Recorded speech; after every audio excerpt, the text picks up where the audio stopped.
Jika 3 jalur langit ini kamu tempuh, benar-benar kamu amalkan hingga kamu mendapatinya dalam kehidupan, niscaya kamu akan sampai di tujuan, bahagia hidup di dunia, mati dalam husnul khatimah. Di akhirat kamu akan diperkenankan masuk ke dalam surga tanpa hisab, tanpa adab, birahmatika ya arhamar rahimin.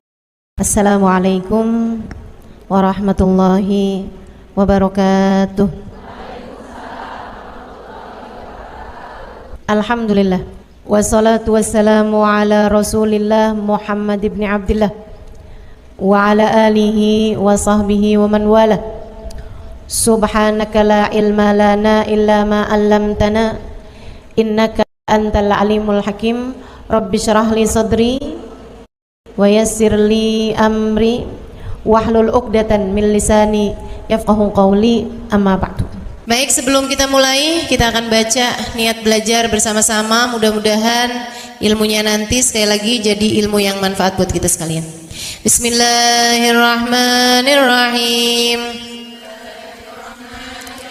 Nawaitu ta'allum wa ta'lim wan naf'a wal intifa' wal mudzakarah wat tadhkir wal ifadah wal istifadah wal hidza ala tamassuk bi kitabillah wa sunnati rasulillah sallallahu alaihi wa alihi wasallam wa du'a ilal huda والدلالة على الخير ابتغاء مرضاته وقربه وثوابه وحسن الخاتمة مع اللطف والعافية وصلاح العاقبة برحمتك يا أرحم الراحمين. La hadratin Nabi Muhammad sallallahu alaihi wasallam wa alihi washabihi azwaji wa dzurriyyati wa ahli baiti muslimin jamil anbiya wal mursalin wal kulli ajma'in. Anna Allah yaghfiruhum wa yarhamuhum wa ya'li darajatihim fil jannah wa yanfa'una barakatihim wa asrarihim wa anwarihim wa ulumihim wa nafaatihim fid din wa dunya wal akhirah. Al-Fatihah, baca bersama-sama. A'udzu billahi minasyaitonir rajim. Bismillahirrahmanirrahim. Alhamdulillahi rabbil alamin. Arrahmanir rahim. Maliki yaumiddin. إياك نعبد وإياك نستعين اهدنا الصراط المستقيم صراط الذين أنعمت عليهم غير المغضوب عليهم ولا الضالين آمين. تقبل الله منا ومنكم تقبل يا كريم. Peta kebahagiaan hidup dunia membawamu kepada kebahagiaan hidup akhirat. Peta untuk membuatmu kenal kepada Sang Pencipta. Jalan hidup yang dapat membawamu menuju surga. Ini namanya jalur langit. Yang paling rugi yang gak mau ngikutin peta ini. Yang paling sukses yang jalan hidupnya mengikuti peta ini, mengikuti jalur langit ini. Karenanya adik-adik, ibu-ibu, saudariku sekalian yang saya muliakan, izinkan saya di kajian pada siang hari ini menyampaikan padamu tentang bagaimana cara kita menempuh perjalanan menuju Allah Subhanahu wa ta'ala lewat jalur langitnya.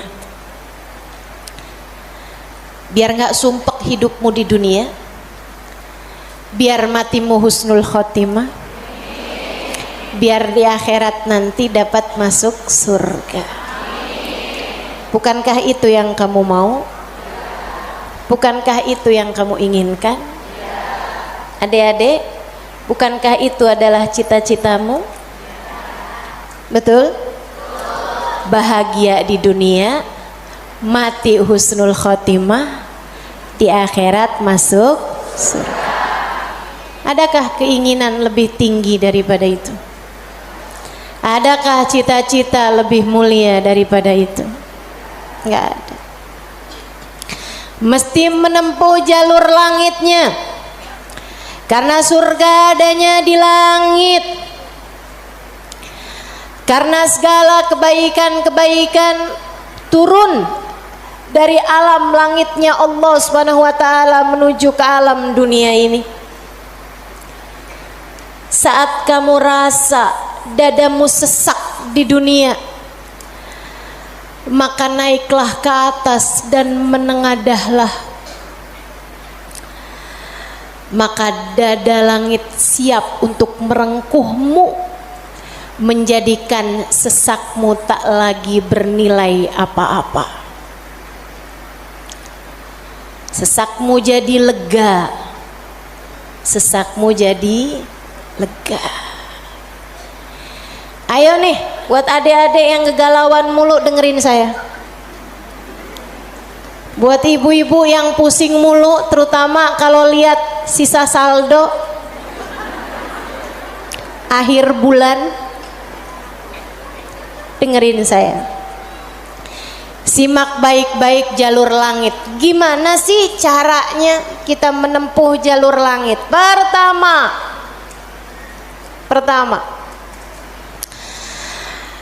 apa aja jalur langit yang bisa kita tempuh? Pertama, sholat. Itu adalah jalur langit yang jangan sampai pernah kamu tinggalkan. Sayyidina Muhammad Al-Bagir berkata kepada putranya Sayyidina Ja'far As-Sadiq, "Ya bunai, ittasil billah." Wahai anakku, senantiasalah terkoneksi dengan Allah, senantiasalah tempuh jalur langit menyampaikanmu kepada Allah Subhanahu wa taala. Seringlah terkoneksi sama Allah. Anaknya bertanya, "Kaifa attasil bih ya walidi?" Bagaimana caraku untuk selalu terkoneksi dengan Allah? Bagaimana caraku berkomunikasi sama Allah? Bagaimana caraku menempuh jalur langit? Ayahandanya berkata, kalau kamu ingin kamu berbicara dengan Allah, sholatlah. Kalau kamu ingin Allah berbicara kepadamu, bacalah Al-Quran. Jadi cara pertama tersambung sama Allah adalah sholat. Jangan tinggal sholat. Jangan tinggal sholat meski siapapun yang mengatakannya. Misalnya ada orang gelarnya apa kek, profesor, doktor, belakang namanya juga ada banyak. Ada banyak gelar-gelar SAG, sarjana alam gaib. Misalnya gitu. Tapi sebenarnya apa SAG itu ya? Sarjana agama. Oh, maafkan saya ya. Saudaraku sekalian yang saya muliakan, sepanjang apapun gelar yang dimiliki seseorang, kalau dia sampai mengatakan misalnya sholat, itu sudah tidak relevan lagi di zaman sekarang.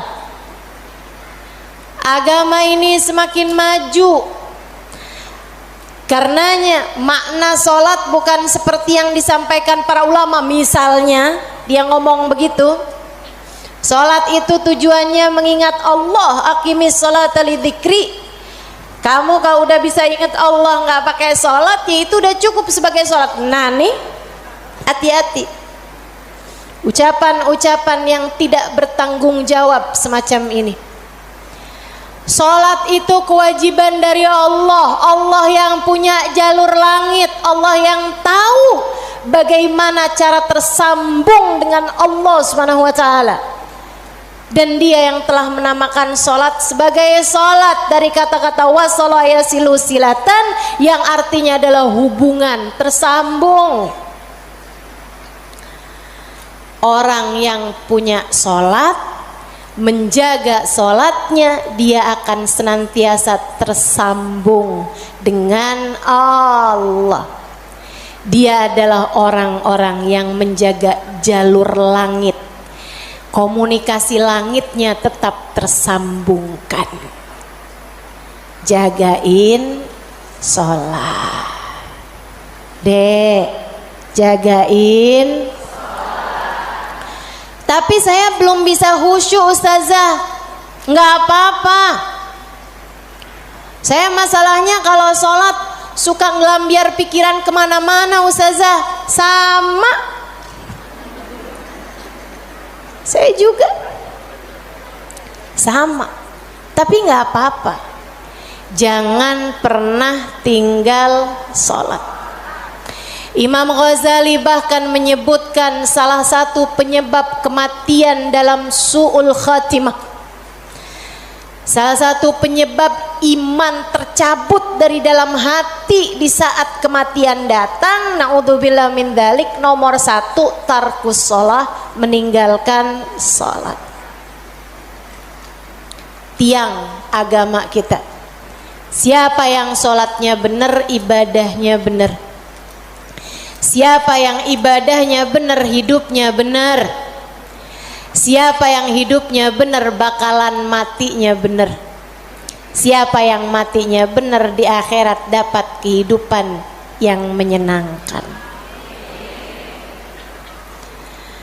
Karenanya mesti, harus, nomor 1 kamu benahi dalam hidupmu, jangan tinggal sholat.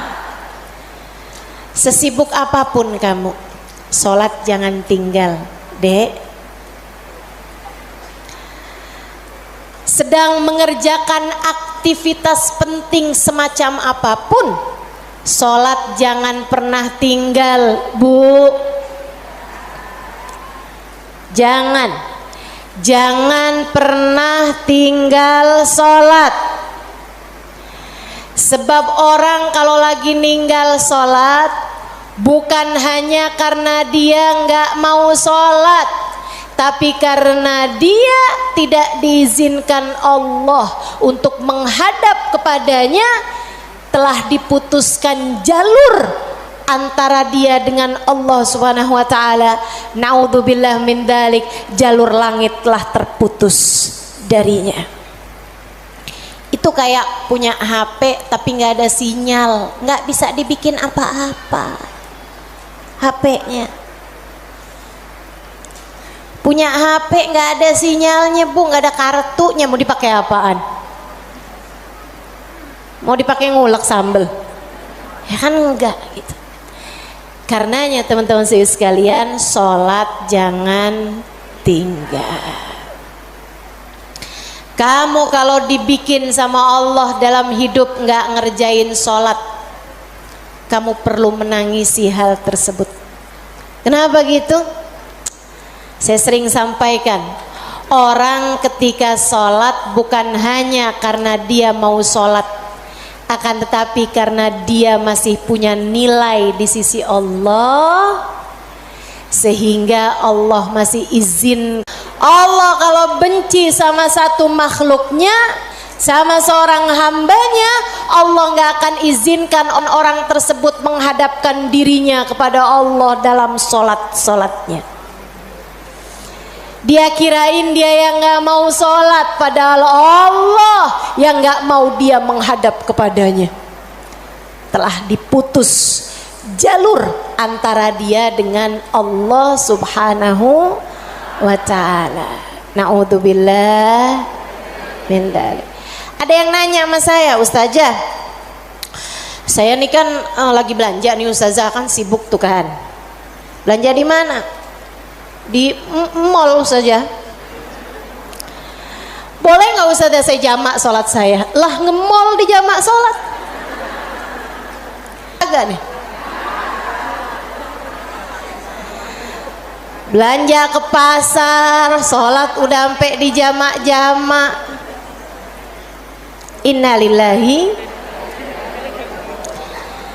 Boleh nggak Ustazah? Nggak boleh lah. Yang boleh jamak sholat itu kalau bepergian, itu pun juga dengan jarak keluar kota 82 km. Tapi kalau kurang dari itu, nggak boleh mengerjakan jamak salat. Katanya Nabi Muhammad, man jama'as shalah bi ghairi udrin faqad atababan min abwabil kabair. Siapa yang suka ngumpulin salat, jamaah salat tanpa ada alasan yang dibenarkan, dia sedang mendatangi salah satu pintu dari pintu-pintu dosa-dosa besar. Dia tanya, boleh nggak Ustazah jamaah salat? Nggak boleh, kecuali karena ada alasan yang dibenarkan. Emang kenapa gitu Ustazah? Kamu kalau kepengen hidup dipentingkan sama Allah, maka kamu harus mementingkan Allah. Salat adalah gambaran tentang kamu mementingkan Allah, maka insya Allah hidupmu akan dipentingkan oleh Allah. Jalur langit yang pertama adalah salat. Makanya ada orang yang salatnya khusyuk-khusyuk, ada orang yang salatnya panjang-panjang. Tuh guru-guru saya tuh salatnya panjang-panjang, terutama salat sunnah. Kalau sholat fardu ringan-ringan aja, karena beliau mengerjakan sholat fardunya berjamaah. Jadi imam, nah itu katanya Nabi Muhammad, kalau kamu sholat jadi imam jangan jang. Tapi kalau kamu sholat sendirian, silahkan mau panjang kayak gimana pun silahkan balik. Kalau sholat jadi imam, Bismillahirrahmanirrahim. Jadi imam, Bismillahirrahmanirrahim. Jadi imam. Dalam sholat sendirian, Bismillahirrahmanirrahim. Jalur langit yang indah, jangan pernah jadikan doa hanya sekedar, sebab doa adalah semua yang kamu perlukan. Bu, Kak, Dek, Nak, dengerin saya. Kamu yang sekarang adalah hasil dari doa-doamu di masa lalu. Coba liatin dirimu itu. Kamu yang sekarang adalah hasil dari doa-doamu di masa lalu. Orang-orang besar yang kamu lihat sekarang ini adalah hasil dari doa-doanya di masa-masa lalu. Oh, kamu lihat, orang itu pinter banget ya. Adalah karena di masa dulunya, di masa kecilnya, di masa remajanya, ia selalu mengangkat tangan untuk minta dari Allah Subhanahu wa taala, Rabbi zidni ilman nafi'a. Ya Allah, tambahkanlah untukku ilmu yang bermanfaat. Ya Allah, ajarkanlah kepadaku ilmu-Mu. Ia selalu minta kepada Allah Subhanahu wa taala ilmu, sehingga Allah pun memberi kepadanya ilmu. Siapapun yang kamu kenal, orang-orang hebat-hebat yang ada di sekitarmu, itu adalah hasil dari doa-doanya di masa-masa lalu. Tinggal kamu lihat dirimu itu. Kamu pengen jadi kayak gimana? Tempuhlah jalur langit dengan perbanyaklah berdoa. Dan itu bukan hanya urusan dunia, urusan akhirat lebih jelas lagi.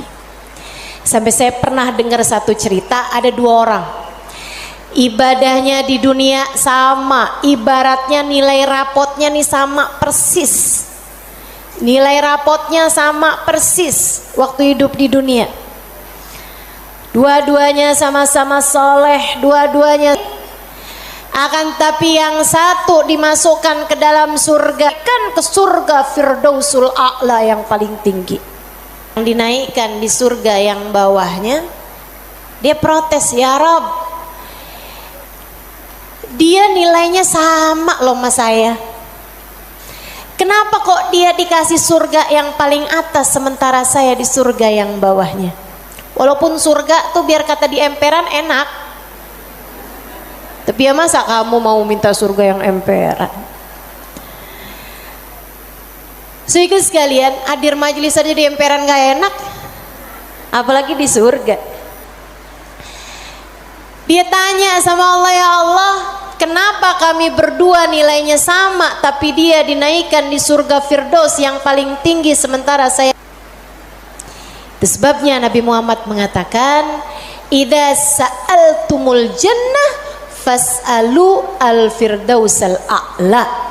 Kalau kalian lagi minta surga, jangan tanggung-tanggung, mintalah surga Firdaus yang paling tinggi.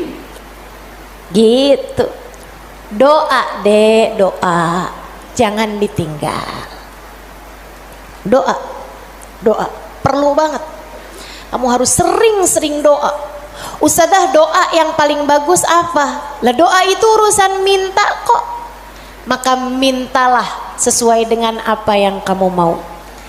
Saya punya cerita indah yang diceritakan oleh salah satu guru saya beberapa bulan yang lalu ketika kedatangan beliau ke Indonesia, namanya Hubabah Syarifah bintul Habib Muhammad bin Abdul Haddar. Beliau datang dari Sewun, Hadramaut, Yaman. Saya menjadi penterjemah beliau kala itu, jadi saya ingat betul kisahnya. Salah satu dari kisah yang beliau ceritakan, kata beliau, ada seorang ibu-ibu datang kepada ayahanda saya. Ayahandanya seorang ulama terkemuka, namanya Habib Muhammad bin Abdullah Al-Haddar, guru dari guru saya, guru dari guru-guru saya, sekaligus ayah dari guru-guru saya. Ayahandanya Hubabah Syarifah, ayahandanya Hubabah Nur, ayahanda Hubabah Maryam. Habib Muhammad bin Abdullah Al-Haddar, pemilik Ribat Bayda di kota Bayda, Yaman sana itu. Sehingga sekalian, beliau seorang pendakwah, seorang yang mustajabud dakwah, yang doanya mustajab. Satu waktu ada seorang ibu datang dalam keadaan menangis terisak-isak kepada ayahandanya di saat Hubabah Syarifah sedang ada di sisi ayahandanya. Ibu tersebut bilang, Habib, tolong doakan anak saya, Bib.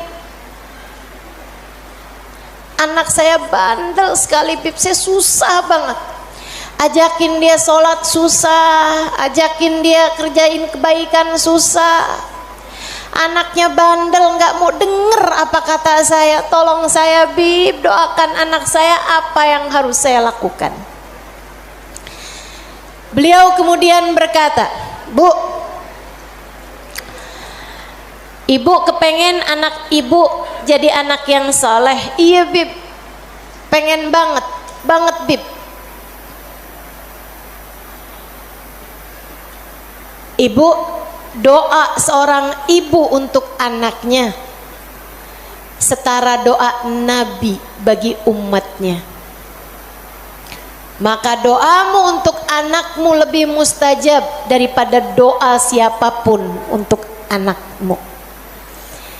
Saya bisa bantu kamu buat doa, mintakan kepada Allah Subhanahu wa taala, akan tetapi doamu tentu lebih mustajab daripada doa saya untuk anakmu.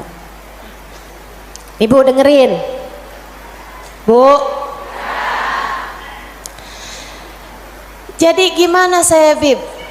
Ibu bangun di waktu malam, ibu tahajud beberapa rakaat, kemudian seperti kamu menangis di hadapan saya untuk minta anakmu didoakan oleh saya, menangis pulalah di hadapan Allah. Sampaikan kepada Allah apa yang kamu sampaikan kepadaku atau apa yang ingin agar saya sampaikan kepada Allah tentang anakmu, sampaikan pula itu kepada Allah Subhanahu wa taala. Baik Bib, pulang dikerjain. Nah itu perempuan kalau solehah gitu tuh, kalau dengar kebaikan sami'na, saya dengar kemudian saya patuhi. Ini yang dengar di sini juga insya Allah seperti itu. Apa yang didapat pada hari ini semoga dapat diamalkan. Yang pertama tadi jangan tinggal. Yang kedua tadi barusan ini perbanyak jalur langit.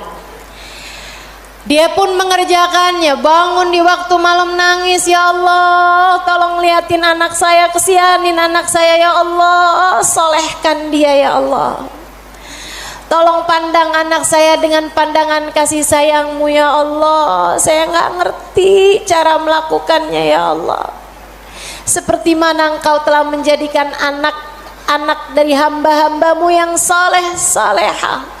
Kau jaga mereka, jaga pula lah anakku ya Allah. Jauhkan dari segala dosa-dosa, jauhkan dari segala kejahatan-kejahatan. Tolong jaga anak saya ya Allah. Terus didoain anaknya, didoain anaknya, doain anaknya. Malam demi malam, malam demi malam. Dan Bu, Kak, Dek, Nak, doa itu bukan instan. Doa itu tidak seperti kamu nyeplok telur sekarang mateng sekarang, nggak gitu, nggak gitu. Doa itu Allah mau lihat kesungguhan hatimu dalam meminta. Perlu waktu yang sering kali tidak sebentar, sebab Allah mau melihat kesungguh-sungguhanmu. Karenanya kalau doamu belum diijabah, jangan menyerah. Dek, kalau doamu belum diijabah, jangan nyerah. Kamu masih sangat mungkin untuk diijabah doamu selagi kamu tidak berhenti berdoa. Ingat-ingat ucapan saya. Kamu masih sangat mungkin untuk diijabah doamu itu selagi kamu tidak berhenti berdoa. Doa terus. Kata Hubabah Syarifah, setahun, 2 tahun, 3 tahun, 4 tahun, 5 tahun, 6 tahun. Kemudian anak yang dulu pernah membuat ibunya menangis karena kenakalan anak tersebut, karena ketidaksolehan anak tersebut, sekarang telah menjadi seorang anak yang dapat membuat ibunya tersenyum bangga. Di usia-usia hampir 20-an tahun, anak tersebut menjadi anak paling soleh di kampungnya, hafal Al-Quran 30 juz dengan 7 bacaannya, qiraatus sab'ah.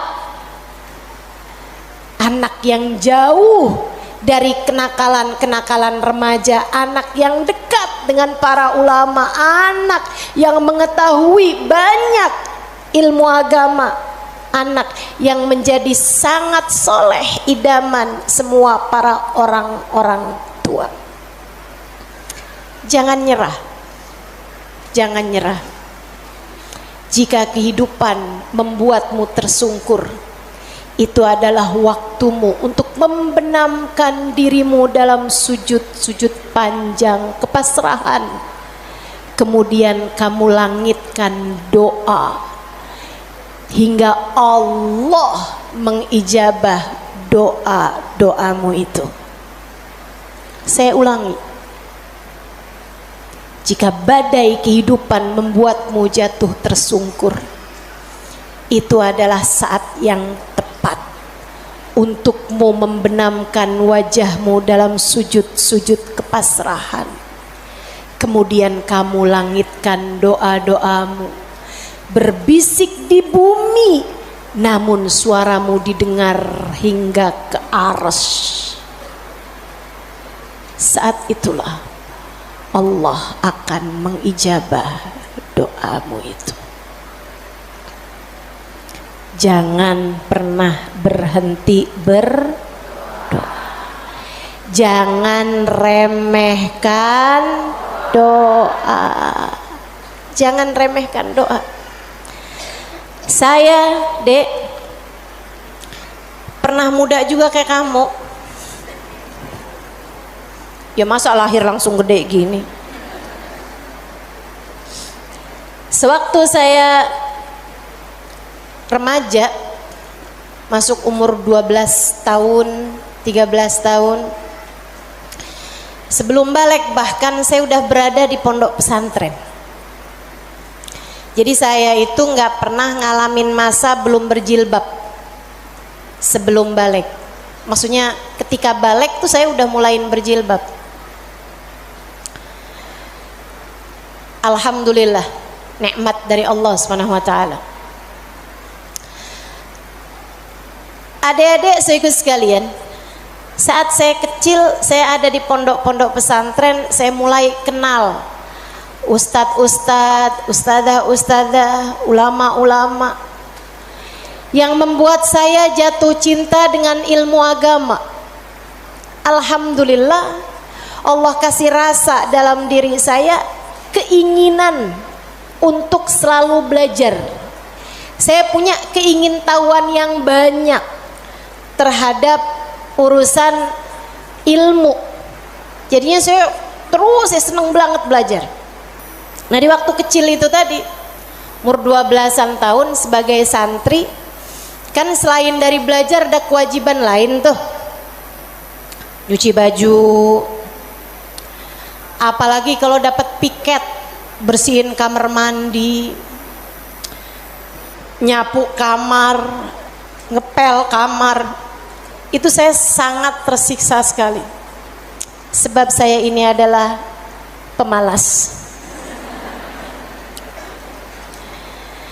Jadinya karena saya pemalas urusan bebersih dan saya mendadak rajin ketika urusannya belajar. Saya seneng belajar, saya seneng tahu, saya suka mikir. Saya tuh kalau lagi baca kitab gitu seneng banget. Saya kalau lagi belajar gitu seneng banget. Apalagi kalau ustadzanya yang nyampein ilmu dengan cara-cara yang sangat saya sukai gitu, ngasih tahu hal-hal yang nggak ada di dalam kitab gitu. Saya bisa melongo dengerin, seneng banget. Jadinya di masa-masa kecil itu kalau saya lagi dengerin kajian, kalau saya lagi baca kitab, saya suka doa, ya Allah, jangan pernah pisahkan saya dari ilmu. Ya Allah, jangan pernah jauhkan saya dari kitab-kitab pengetahuan yang mendekatkan saya padamu. Umur 12 tahun, 13 tahun, doa saya semacam itu. Ayo nih adik-adik yang umur 16 tahun, ya Allah, kenapa kok saya nggak pernah ada yang nembak ya?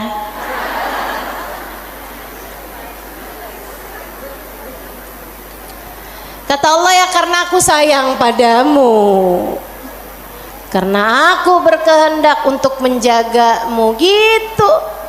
Ini malah dipertanyakan, saya kurang cakep apa ya? Kok nggak ada yang naksir sama saya gitu? Siapa kek, tukang kebun, satpam sekolah? Jangan ya dek, jangan. Kalau kakak kelas boleh ustazah, jangan juga. Jangan pacaran. Adik-adik saudaraku sekalian, sebaliknya ketika saya mulain, kalau saya lagi nyapu, saya lagi nyuci baju, apalagi kalau saya udah mulain harus nyikat kamar mandi, rasanya saya keberatan sekali. Saya sambilan nyikat kamar mandi sambil doa, ya Allah, yang beginian saya nggak usah dikasih dong. Ya Allah, selamatkan saya dari hal-hal yang semacam ini. Alhamdulillah, alhamdulillah. Saya habisnya itu juga mondok-mondok pesantren, tapi bisa dihitung dengan jari waktu waktunya di mana saya harus nyuci baju, di mana saya harus ngepel, di mana harus nyapu gitu. Kayak alhamdulillah, saya punya banyak orang-orang yang mau mengerjakannya buat saya. Alhamdulillah. Allah bakal kasih. Kata Allah Subhanahu wa taala, "Ud'uni astajib lakum." Mintalah kepadaku, niscaya akan aku ijabah. Minta, doa, jangan berhenti berdoa. Ayo adik-adik, kamu punya panjang masa depan insyaallah. Umurmu mudah-mudahan masih tersisa panjang insyaallah.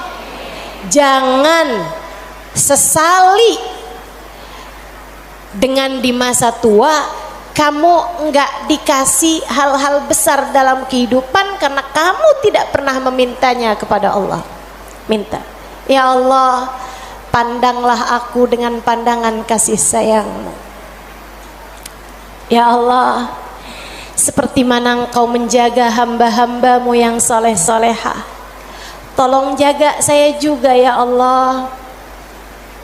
Dek, minta sama Allah. Saya serius berkata padamu, dengarkan saya. Saya menyampaikan nasihat sebagai orang tua kepadamu, Dek, kepadamu nak. Minta sama Allah, yang dekat sama Allah. Karena kalau kamu merasa kok saya punya orang tua nggak terlalu sayang ya sama saya, kamu tahu nggak kenapa dalam hidup kamu seringkali merasa bahwa orang tuamu nggak cukup sayang sama kamu, guru-gurumu sepertinya nggak sayang sama kamu. Saya kasih tahu, saat Allah membuat hatimu patah dari berharap kepada manusia, itu adalah cara Allah untuk mengenalkan kasih sayangnya yang tak terbatas padamu. Dekatilah Allah. Orang lain mungkin merasa bosan denganmu, tapi Allah tidak. Allah tidak.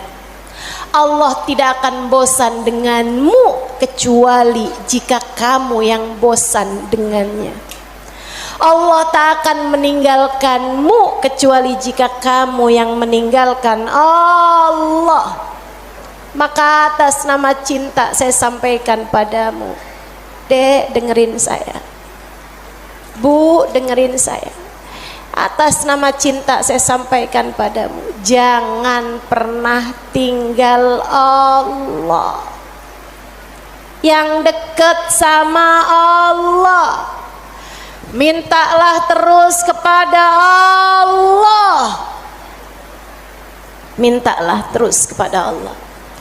Minta pandangan kasih sayangnya tertuju padamu. Minta Rahman Rahimnya, rahmatnya Allah kasih kepadamu. Minta agar dalam keadaan apapun Allah tak pernah berhenti menyayangimu. Mintalah, mintalah permintaan yang tak akan pernah kamu sesali. Nggak usah minta, ya Allah, jangan biarkan orang tua saya meninggalkan saya. Nggak usah. Kamu Bu, jangan minta, ya Allah, jangan biarkan hati suami saya berpaling dari saya. Kamu mau minta juga terserah. Tapi yang saya sampaikan padamu adalah bahwa hal yang semacam itu bisa kamu syukuri, bisa pula kamu sesali. Akan tetapi kalau kamu tidak ditinggalkan oleh Allah, sampai kapanpun tidak akan pernah kamu sesali, insya Allah. Jadi jalur langit yang harus kamu tempuh, yang pertama adalah, yang kedua adalah, yang ketiga adalah cinta kepada baginda Nabi besar Muhammad. dan semua orang-orang yang menyampaikanmu kepada jalur langit. Jangan putus hubungan dengan orang-orang soleh, dengan para ulama Allah subhanahu wa ta'ala. Saya akan sampaikan 5 menit lagi, kemudian kita akan segera akhiri majelis ini. Saudaraku sekalian yang saya muliakan, yang pertama jangan tinggal sholat, yang kedua jangan tinggal doa. Jalur langit yang ketiga yang harus saya sampaikan padamu adalah milikilah guru yang dapat menyampaikanmu kepada Allah. Milikilah jalur langit yang dapat menyampaikanmu kepada Allah. Cintai orang-orang soleh di atasmu hingga mereka menyampaikanmu kepada Nabi Muhammad. Kemudian Nabi Muhammad menyampaikanmu kepada Allah. Beliaulah tali Allah subhanahu wa ta'ala.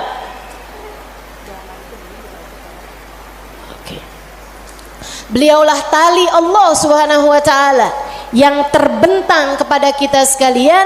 Mudah-mudahan Allah subhanahu wa ta'ala senantiasa menyampaikan kita kepada Allah subhanahu wa ta'ala lewat jalur langit yang benar, jalurnya baginda kita Nabi besar Muhammad sallallahu alaihi wa ala alihi wasallam, manusia yang paling penuh kasih kepadamu.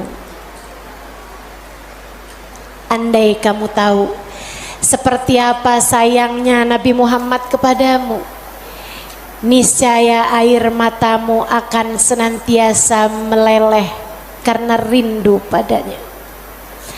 Andai kamu tahu seperti apa cintanya Nabi Muhammad kepadamu sebagai umatnya, niscaya kamu akan menyibukkan dirimu bersolawat kepadanya, dan itu adalah merupakan salah satu dari tangga-tangga yang mendekatkanmu padanya. Andai kamu tahu seperti apa cintanya Nabi Muhammad dan pengorbanannya kepadamu, niscaya kamu tak akan berharap cinta manusia selain daripada cinta Nabi Muhammad sallallahu alaihi wasallam. Maka 3 jalur langit ini kalau kamu tempuh, kamu tidak akan pernah tersesat jalan. Kamu akan sampai di tujuan. Peta kehidupannya menjadi terbaca dan kamu akan melangkah tanpa keraguan. Jika 3 jalur langit ini kamu tempuh, dari sholat tidak ada yang kamu tinggal, dan kamu tambahi dengan ibadah-ibadah sholat sunnah pula, terutamanya di keheningan malam, di sepertiga malam yang terakhir. Juga doa dalam keadaan apapun, kamu memperbanyak berdoa. Saat kamu bersama dengan orang-orang saleh, saat kamu duduk di majelis-majelis ilmu adalah saat yang begitu indah untuk kamu berdoa meminta kepada Allah Subhanahu wa taala jalla jalaluhu wa ta'ala azamatu. Kamu jadikan doa tidak hanya sekedar, melainkan semua yang kamu perlukan.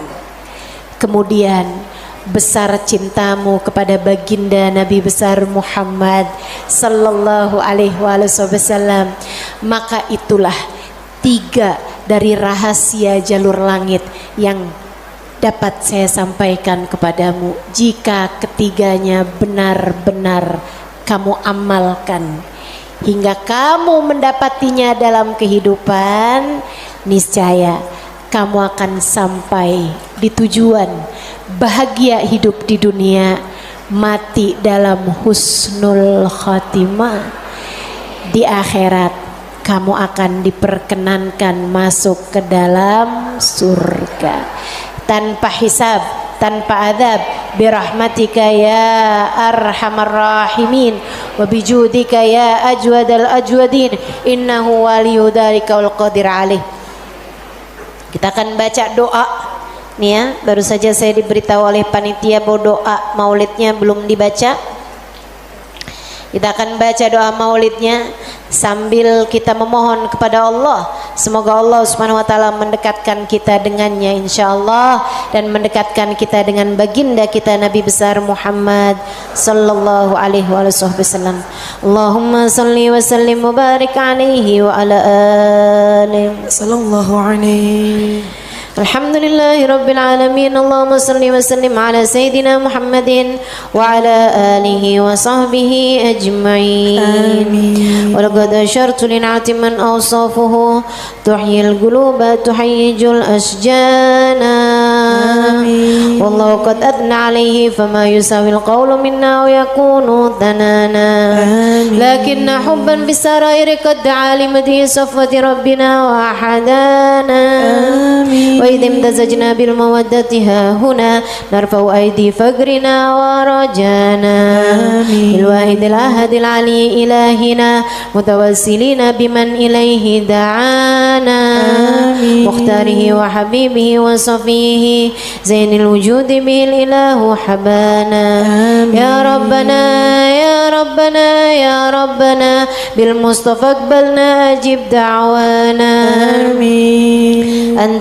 أنت لنا يا دخرنا في هذه الدنيا وفي أخرانا. أصلح لنا الأحوال واغفر ذنبنا ولا تؤاخذ ربي إن أخطأنا. واسلك بنا في نهج طه المصطفى ثبت على قدم الحبيب خطانا. أرنا بفضل منك طلعة أحمد في بهجة عين الرضا ترعانا. واربط به في كل حال حبلنا وحبال من ود ومن والانا. المحسنين ومن أجاب نداءنا وذوي الحقوق وطالبا أوصانا. والحاضرين وسعيا في جمعنا ها نحن بين يديك أنت ترانا. ولقد رجوناك فحقق سؤلنا واسمع بفضلك يا سميع دعانا. وانصر بنا سنة طه في بقاء الأرض واجمع كل من عادانا. وانظر إلينا واسكنا كأس الهنا واشفي وعافي عاجلا مرضانا. واقض لنا الحاجات. Silakan sebutkan hajat masing-masing. Assalamualaikum warahmatullahi wabarakatuh.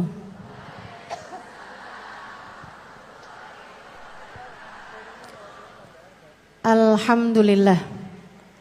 Wassalatu wassalamu ala Rasulillah Muhammad ibn Abdillah wa ala alihi wa sahbihi wa man wala.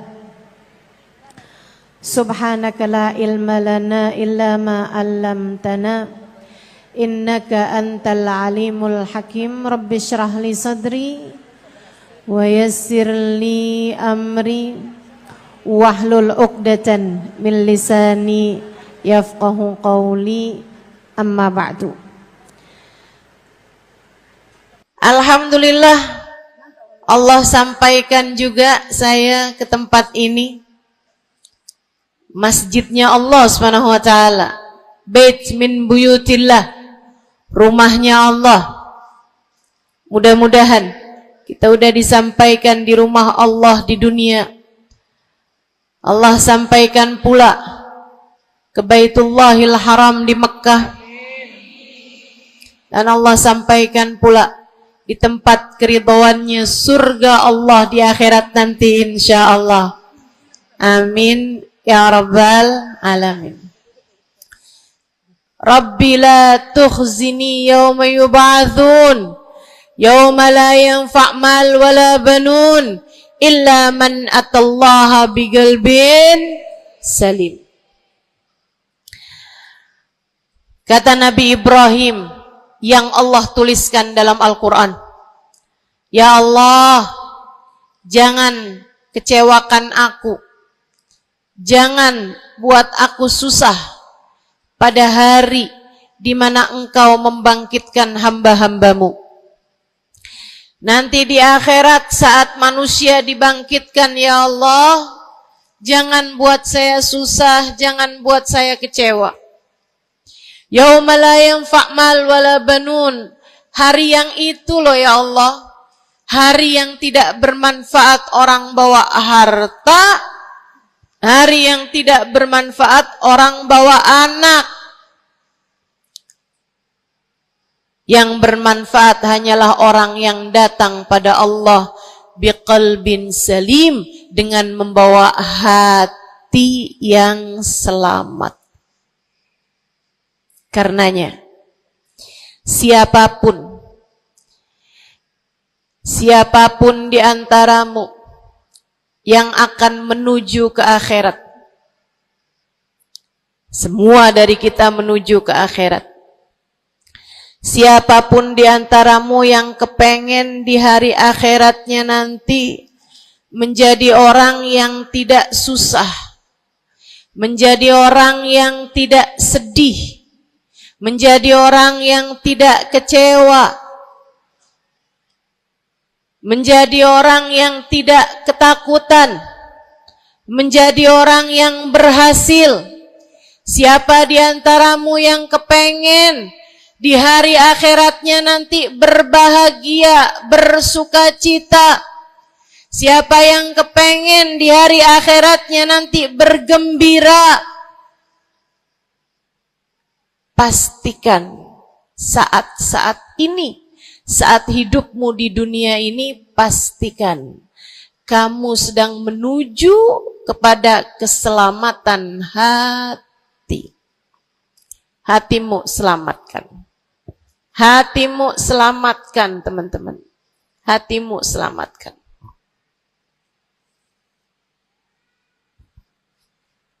Semoga Allah karuniakan kepada kita selamatnya hati, insya Allah. Amin. Semoga Allah menyelamatkan hati kita semua. Semoga Allah menyelamatkan hati kita semua. Nabi kita Muhammad menyebutkan dalam salah satu hadisnya, ala inna fil jasadi mudghah, idza salahat salahal jasad kulluh, wa idza fasadat fasadal jasad kulluh, ala wahiyal qalbu. Kata Nabi, ketahuilah sungguhnya dalam diri manusia terdapat segumpal darah. Apabila ia bagus, ia selamat, ia bersih, selamatlah seluruh anggota tubuhnya. Apabila ia rusak, ia hancur, ia gelap, ia mati, maka hancur pulalah seluruh anggota tubuhnya. Ala wahiyal qalbu, ketahuilah segumpal darah tersebut bernama hati. Maka bu, ka, de, na, ne, banyak nenek-nenek di sini. Saya sampaikan padamu pesan dari hati saya yang terdalam. Berhati-hatilah dengan hati.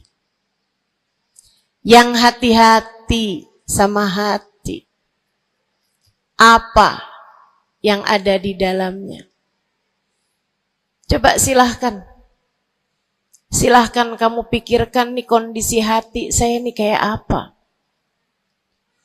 Kita kalau badan lebih gampang ngerasainnya. Saya kalau ditanya, Ustazah lagi sakit? Iya. Sakit apanya Ustazah? Kaki. Saya bisa jawab. Tapi kalau kamu ditanya misalnya, gimana kabar hati kamu?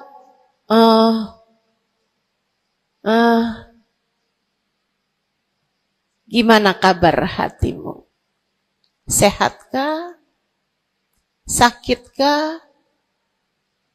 Atau bahkan sakaratul maut? Hatimu bercahayakah? Gelapkah? Atau bahkan mati? Bagaimana kabar hatimu, teman-teman? Bagaimana kabar hatimu? Innallaha la yanzur, kata Nabi Muhammad dalam hadis yang lain. Innallaha la yanzur ila suwarikum wala ila absyarikum, walakin yanzur ila qulubikum. Sungguhnya Allah tidak melihat kepada badan kalian, Allah tidak melihat kepada warna kulit kalian. Allah nggak peduli hidung kamu mancung ataukah pesek. Allah nggak peduli kulit wajahmu mulus ataukah berjerawat. Allah nggak peduli kamu tinggi ataukah pendek. Allah nggak peduli warna kulitmu semacam apa. Yang Allah Subhanahu wa taala lihat, yang Allah Subhanahu wa taala perhatikan adalah hatimu. Adakah ia mulus? Adakah ia penuh dengan penyakit-penyakit? Yang Allah pandang darimu adalah hatimu. Nih, sekarang saat kamu duduk sama rata di tempat ini, teman-teman, meskipun ada yang lebih tinggi, ada yang lebih rendah, tapi kita duduk nih sama-sama di tempat ini nih. Nilaimu di mata Allah bukan seberapa dekat jarak antaramu dengan saya. Nilaimu di mata Allah bahkan bukan bergantung dari jam berapa kamu datang. Ketika kamu sama rata duduk di tempat ini, yang Allah pandang darimu adalah hatimu. Sedang berada di manakah saat ini? Yang duduk di tempat ini sembari mikirin ntar pulang enaknya makan apa ya?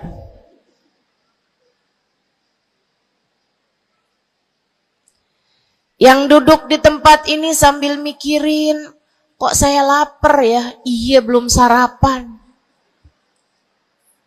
Gara-gara buru-buru, takut nggak kedapatan tempat duduk. Gara-gara buru-buru, kepengen bisa lihat mukanya Ustazah Halimah yang viral.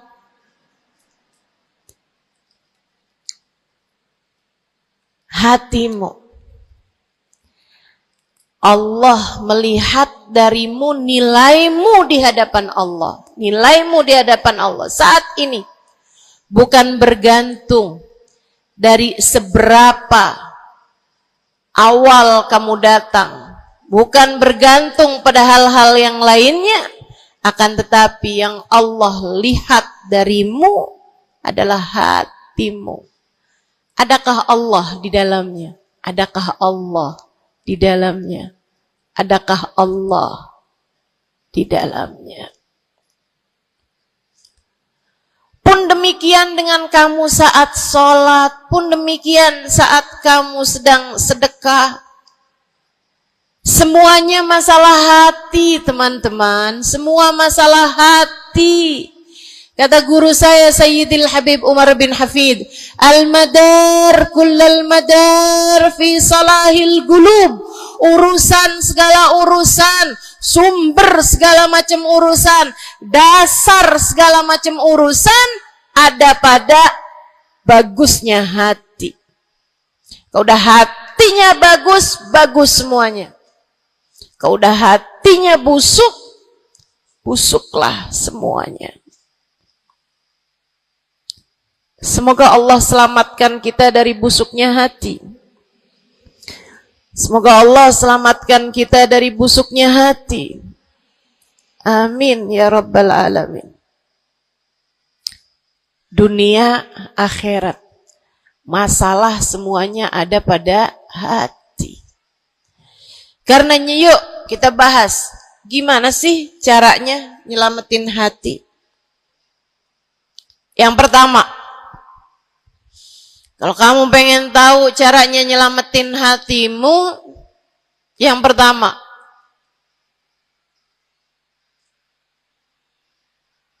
bersihkan sampah-sampahnya. Nih, kamu mau rumah itu biar bagus, biar terjaga, biar selamat. Kamu lihat dalamnya, oh banyak sampah, banyak noda, banyak kotoran. Dari mulai kotorannya cicak, ayam, sampai mungkin anjing, karena lama nggak ditempatin. Karena lama nggak ditempatin. Ada banyak di antara kita yang kondisi hatinya semacam itu.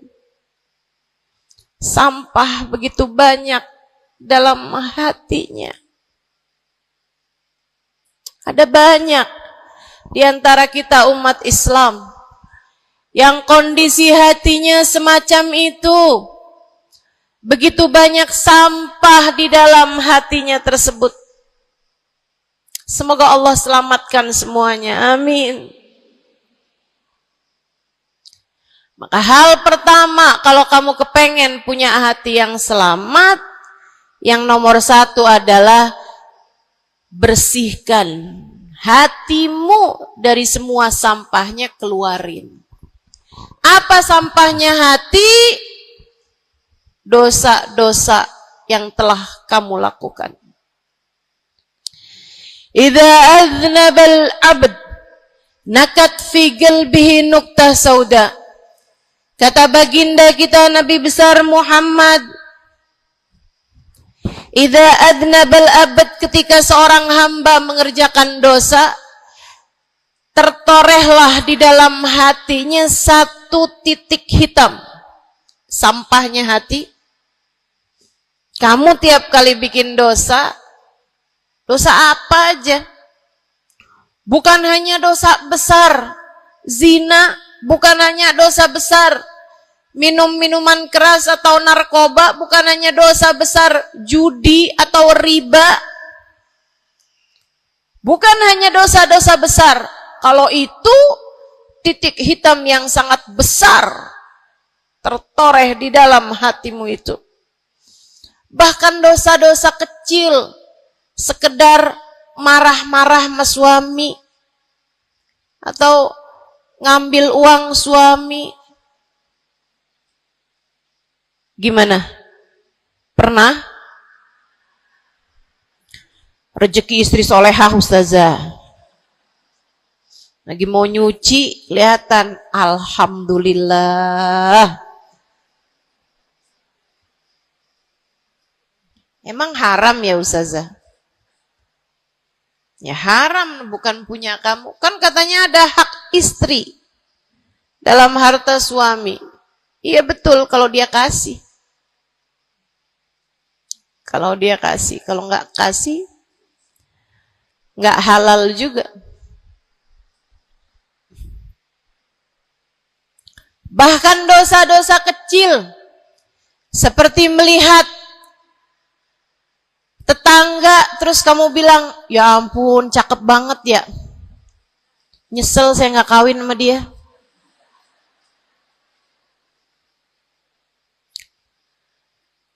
Dosa. Seperti memandang seseorang dengan pandangan menghina. Seperti membicarakan aib orang lain. Setiap kali kamu berbuat dosa, apapun bentuk dosanya, satu titik hitam tertoreh di dalam hatimu itu. Ini istighfar wa tab. Musih, kalau dia beristighfar, kalau dia bertaubat, dihapuslah titik hitam tersebut. Wa illa, kalau enggak, ya tetap aja ada. Kamu bikin dosa lagi, bikin dosa lagi, bikin dosa lagi, bikin dosa lagi. Enggak pernah istighfar, enggak pernah memperbaiki diri. Aurat tidak kamu tutup dengan baik. Sehingga akhirnya setiap kali kamu keluar dilihat oleh laki-laki yang bukan mahrammu. Satu titik hitam, satu titik hitam, satu titik hitam. Sampai terkadang hati seseorang dipenuhi dengan titik-titik hitam. Hatinya menjadi legam. Hatinya menjadi penuh dengan titik-titik hitam. Semakin bertambah lagi, jadilah karat. Jadilah karat. Kalau udah jadi karat, naudzubillah. Ini yang Allah sebutkan di dalam Al-Quran. Kata Allah, kalla, a'udzubillahi minasyaitonirrajim, kalla, bal rana ala qulubihim bima kanu yaksibun, kalla, innahum an rabbihim yawma idin lamahjubun. Kalla, kata Allah, balran, ada karat di dalam hati mereka, tersebab dosa yang menumpuk tanpa pernah dimohonkan ampunan. Kalla innahum an rabbihim yawma idzin lamahjubun. Orang kalau hidup bawa karat hasilnya apa? Orang kalau hidup bawa karatnya hati hasilnya apa ya Allah? Kalla innahum an rabbihim yawma idzin lamahjubun. Orang yang hatinya punya karat, pada hari tersebut ia akan terhalang dari Allah Tuhannya. Guru saya Sayyidil Habib Umar bin Hafid menyampaikan tafsir mengenai ayat ini. Kata Habib Umar bin Hafid, tidak mati dengan membawa iman. Orang yang hatinya penuh dengan karat, apabila datang ajal menjemput, iman tercerabut dari dalam hatinya, hingga ia pun mati, keluar dari atas muka bumi ini dengan tanpa membawa iman Islam. Dia keluar dari atas muka bumi ini bukan sebagai hamba Allah, bukan sebagai umat Nabi besar Muhammad sallallahu alaihi wa ala alihi wasallam. Dia meninggal dunia dalam keadaan su'ul khatimah. Naudzubillah min dzalik. Jangan biarkan karat memenuhi hatimu. Jangan biarkan hatimu, dosa-dosa yang telah kamu lakukan menjadi berkarat dalam hatimu itu. Saya kesian sama kamu. Enggak apa-apa. Hidup terus-terusan ngontrak, enggak apa-apa. Hidup enggak pernah punya kendaraan sendiri, enggak apa-apa. Enggak pernah punya HP yang canggih, enggak apa-apa. Saya hidup di atas muka bumi ini, enggak pernah ada yang datang melamar saya. Jadinya sampai di usia di atas 30-an tahun, saya masih menjomblo, Ustazah. Enggak apa-apa. Ustazah, saya udah menikah 10 tahun, belum ada anak juga, Ustazah. Enggak apa-apa. Ustazah, suami saya kawin lagi, Ustazah. Enggak apa-apa.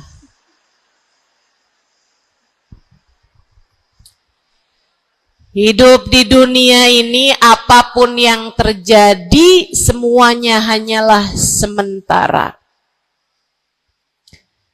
Kamu hanya perlu memastikan agar tatkala datang ajal menjemput, kamu punya modal.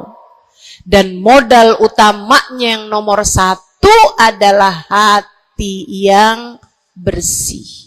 Hati yang selamat. Kamu bawa pulang menghadap Allah Subhanahu wa ta'ala bigalbin salim. Kamu bawa hati yang selamat. Insya Allah. Mati nggak bawa suami nggak apa-apa. Mati nggak bawa anak nggak apa-apa. Nggak bakalan jadi pertanyaan malaikat raqib atid. Tapi mati harus dengan membawa hati yang selamat. Mudah-mudahan Allah karuniakan. Mudah-mudahan Allah karuniakan. Saudaraku sekalian yang saya muliakan, maka bersihkan sampah-sampah dalam hatimu itu. Caranya gimana nih, Ustazah? Dosa-dosa saya emang udah banyak banget. Saya di masa muda, di masa remaja, bahkan sampai udah tua juga nih, bergelimangan dengan dosa demi dosa. Banyak dosa saya, Ustazah. Saya zaman muda berada dalam masa jahiliyah. Dosa, segala dosa saya kerjakan. Apa yang harus saya lakukan? Bersihkan karat-karat dalam hatimu itu dengan taubat. Minta ampun sama Allah. Minta ampun sama Allah. Kamu perlu nangis sama Allah. Kamu perlu sungguh-sungguh minta ampunan sama Allah. Dosa segede gunung, kalau Allah mau melemparkannya ke dalam lautan ampunan, inna kaba'irad dunubi ful ghufrani kalamami. Katanya sahibul burda, sesungguhnya dosa-dosa besar dalam lautan ampunan, ia hanyalah seperti buih di dalam lautan. Gak ada artinya apa-apa kalau Allah mau ampuni. Dosa sebesar apapun, kalau Allah mau ampuni gak ada artinya. Tapi dosa sekecil apapun, kalau Allah mau perhitungkan, kamu gak akan selamat. Saya sampaikan padamu atas nama cinta. Dosa sekecil apapun yang kamu lakukan, jika ia tidak berjumpa dengan ampunan Allah, kamu bisa tidak selamat. Iblis nyembah Allah 70.000 tahun lamanya. Sujud di atas bumi, dia sujud, bumi dihancurkan, Allah naikin dia ke langit. Di atas langit dia sujud, ganti-ganti posisi sujudnya. Karenanya Imam Ghazali dalam kitabnya Minhajul Abidin mengatakan, ma min buq'ah minal ard was sama, tidak ada satu jengkal tanah, baik di bumi ataupun di langit, illa waqad sajad iblis fihi sajdah. Iblis udah pernah sujud di sana, di semua tempat di bumi maupun di langit. Paling banyak ibadahnya ternyata bukan seorang wali. Paling banyak ibadahnya ternyata bukan seorang nabi. Kalau hitung-hitungan panjang-panjangan ibadah, ibadahnya iblis lebih panjang daripada siapapun dari makhluknya Allah Subhanahu wa ta'ala yang pernah tinggal di bumi ini. Akan tetapi dia nggak nurut. Iblis ibadah 70.000 tahun, nggak nurut sekali doang, sekali aja. Wa idh qulna lil malaikati isjudu li Adam fasajadu illa iblis. Ketika kami memerintahkan seluruh makhluk yang ada di langit, seluruh malaikat kami perintahkan, wahai malaikat-malaikatku, sujudlah kalian kepada Adam. Fasajadu, Mereka semuanya sujud. Illa iblis. Kecuali iblis doang. Tantang, petenteng gak mau sujud. Allah tanya, ma manaka antas judali Adam id amartuk? Iblis, apa yang bikin kamu gak mau sujud kepada Adam? Padahal aku yang telah memerintahkanmu. Bukankah kamu selama ini sujud di bumi, di langit untuk menyembahku? Sekarang aku perintahkan padamu untuk sujud. Kenapa kamu gak mau sujud padanya? Iblis gak bilang, ya Allah, kan perintahnya tadi malaikat. Saya kan bukan malaikat ya Allah. Gak gitu.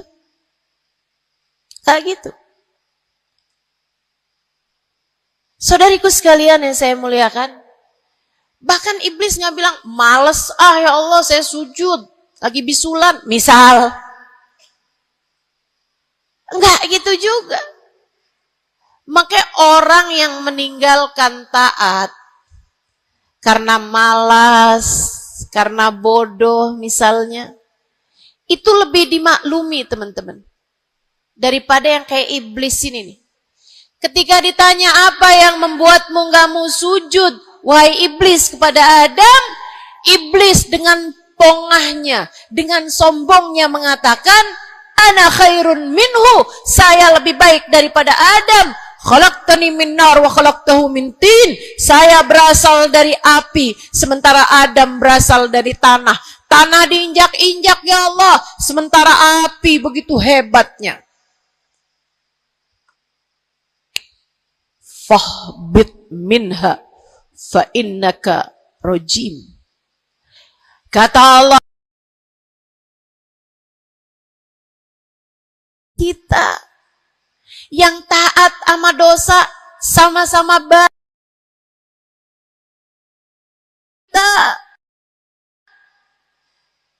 Yang mungkin dosa kita lebih banyak daripada taat kita. Kayak katanya Habib Ali Habsyi, kadang ada orang Islam, malaikat rokib yang nyatet pahala nganggur berbulan-bulan. Sementara malaikat atid yang nyatetin dosa sibuk bener. Gimana dengan kita? Iblis hanya satu saja melanggar aturan Allah. Allah kemudian mewahyukan padanya, keluar kamu wahai iblis dari surgaku, sesungguhnya kamu terkutuk. Kamu, kalau Allah mau memperhitungkan satu saja dosa kamu, kamu gak akan selamat. Saya sampaikan padamu, iya kamu, semua yang dengerin saya.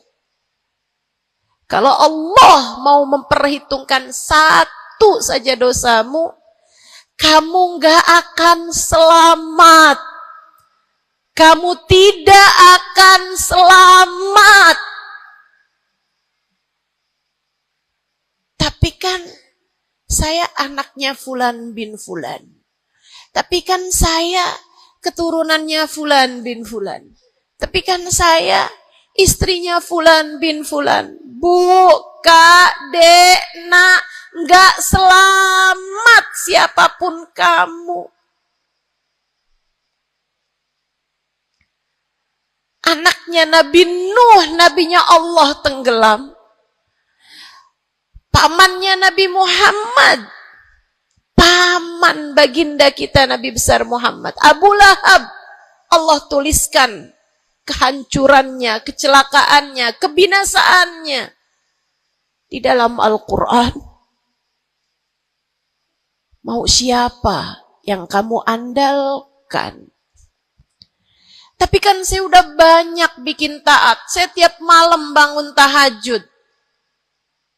Kamu nggak nyampe seujung kukunya ibadah iblis 70.000 tahun. 70.000 tahun. Sujud pada Allah SWT di tiap jengkal tanah. Nih tanah yang sekarang kita jejak ini pernah dibikin sujud sama iblis. Waktu iblis tinggal di atas muka bumi ini. tapi semuanya nggak manfaat. Kalau Allah mau memperhitungkan satu saja dosa hambanya, ia tidak akan selamat. Sebab Allah hanya mau menerima hati yang tidak ada sampah di dalamnya. Sebab hanya berkenan menerima hati yang tidak ada noda-noda di dalamnya. Sampah hatimu bersihkan, dosa-dosamu taubati, mintalah ampun kepada Allah, mintalah ampun kepada Allah. Bangunlah di waktu malam, mandilah dengan mandi taubat.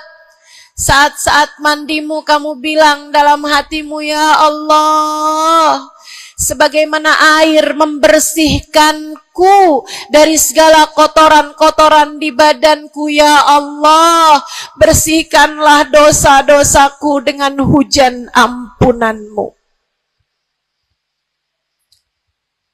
Kemudian sholatlah. 2 rakaat, 4 rakaat, sholat taubat. Kemudian sesudahnya, mulailah kamu ingat dosa-dosamu. Mulailah kamu ingat dosa-dosamu. Dari sejak kamu balik sampai sekarang ini.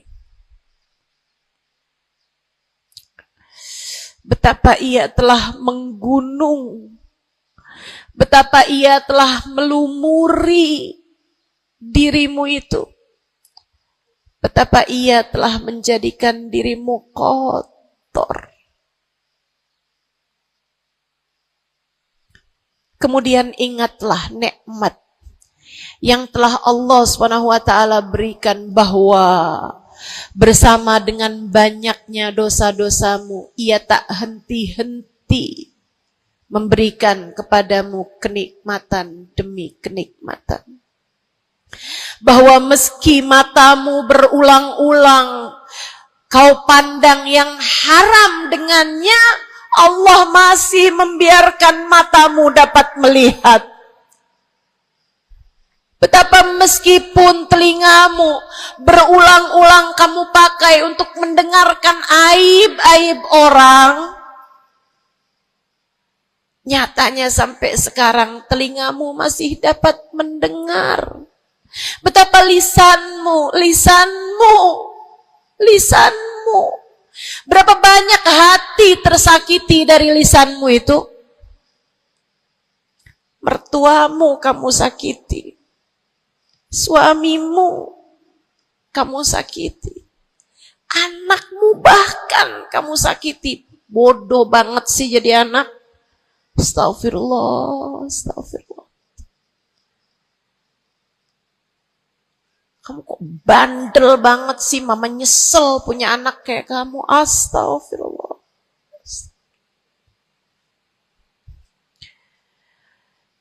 Betapa lisanmu menyakiti hati tetangga-tetanggamu, saudara-saudarimu, sahabat-sahabatmu, orang-orang di sekelilingmu, merasakan gangguan dari lisanmu itu, tersakiti dari lisanmu itu. Tapi meskipun entah sudah berapa banyak dosa tercatat dari lisanmu, Allah masih tetap membiarkan lisanmu dapat berbicara sampai saat ini. Nikmat tak henti-henti Allah berikan kepadamu, bukan? Betapa durhakanya diri kita. Namun betapa penuh rahmatnya Allah kepada kita. Betapa berlumurannya kita dengan dosa-dosa. Namun betapa Allah bersama dengan segala dosa-dosa yang kita lakukan, tak henti-hentinya membanjiri kita dengan kenikmatan. Wa in ta'uddu ni'matallahi la tuhsuha. Kalau kamu mau hitung nikmatnya Allah, kamu tak akan pernah mampu menghitungnya. Sesudah kamu ingat-ingat dosamu,